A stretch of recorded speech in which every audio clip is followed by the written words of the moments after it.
एगो पत्नी के भाव भैया, वहाँ के पति प्रदेश रहता रे और उनका थोड़ा सा रहन सहन आचरण बिगड़ गई बा।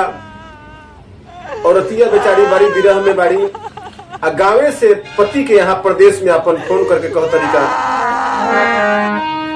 कि आजकल फोन कैल का सैया छोड़ दिहलाना, कवन सवतीनिया से जोड़ लिहलाना। आजकल फोन कैल का सैया छोड़ दिहलाना, दिलवा कवन सवतीनिया से जोड़ लिहलाना, दिलवा कवन सवतीनिया से जोड़ लिहलाना।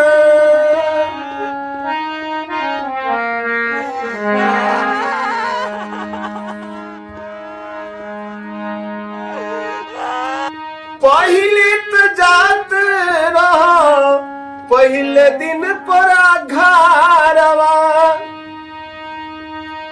अब तू रहे लाए राजा सालों भर बहारवा।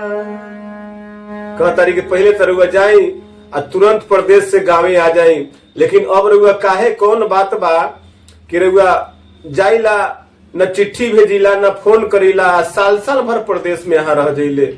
औरतिया विरह में बाड़ी कह तारी का पहले आजाद रहा पहले दिन पर घरवा, पहले आजाद रह पहले दिन पर घरवा, अब तू रहे लाए राजा सालों भर बहारवा। ऐसन लागता कि केहू मुहवा मोर लिहलना, ऐसन लागता कि केहू मुहवा मोर लिहलना, दिलवा कवन सवतीनिया से जोड़ लिहलना, दिलवा कवन सवतीनिया से जोड़ लिहलना। आगे के भाव भैया वो बिरहीन कह तरी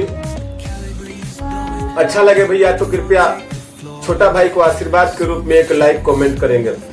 अगला भाव बिरहीन के देह तू बराइल अभी आइल तहरा हूँ के, देह तू बराइल अभी आइल तहरा हूँ के तहरे पीर से, देह तू बराइल अभी आइल तहरा हूँ के, खोआ खीर मोहन कुछो मुँह में न ढोके।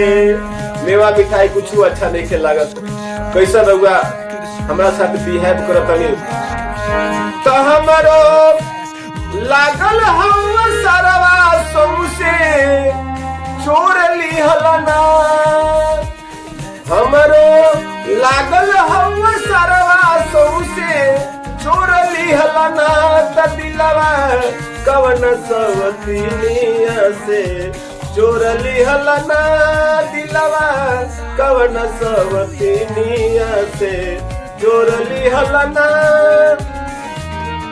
आजकल फोनवो कैल का सैया छोड़ दिहलना, आजकल फोनवो कैल का सैया छोड़ दिहलना, दिलवा कवन सवतीनिया से जोड़ लिहलना, दिलवा कवन सवतीनिया से जोड़ लिहलना।